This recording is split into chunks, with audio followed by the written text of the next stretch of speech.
વડોદરા શહેરના દરજીપુરામાં રહેતા દીપેન પટેલ નામનો યુવક હરણી વિસ્તારમાં પિયરે ગયેલી પત્નીને મળવા ગયો હતો। દરજીપુરાથી લઈને નીકળેલો મોડી રાત થઈ હતી ત્યારે પણ સાસરીએ પહોંચ્યો ન હતો, જેથી પરિવારજનોને ચિંતા થતા તેના ગુમ થયાની ફરિયાદ હરણી પોલીસ સ્ટેશનમાં નોંધાઈ હતી।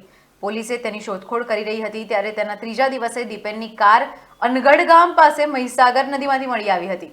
કારમાં લોહીના નિશાન હતા અને કારના એક્સિલેટર પર પથ્થર મૂકેલો હતો। એ જોઈને પોલીસને દીપેનની હત્યા થયાની શંકા થઈ હતી।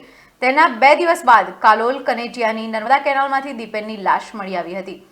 પોલીસે પીએમ કરાવતા દીપેનની હત્યા તીક્ષ્ણ હથિયારથી કર્યા બાદ કેનાલમાં લાશ નાખી હોવાનું બહાર આવ્યું છે।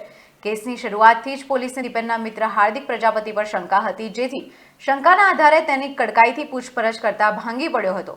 દીપેનની હત્યા કર્યાની કબૂલાત કરી હતી। એ બાદ છેલ્લા 1 મહિનાથી તે મિત્ર દીપેનની હત્યાનો પ્લાન ઘડી રહ્યો હતો।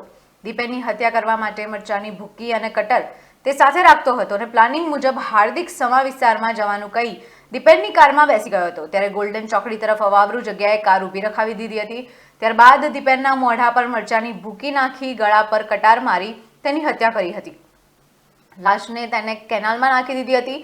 લોહીવાળા કપડાં બદલીને કાર મિત્રના ઘરે મૂકી દીધી હતી। તેના 2 દિવસ બાદ કારને મહીસાગર નદીમાં નાખી દેતા પરંતુ પોલીસની બાજ નજરથી હાર્દિક બચી શક્યો નહીં।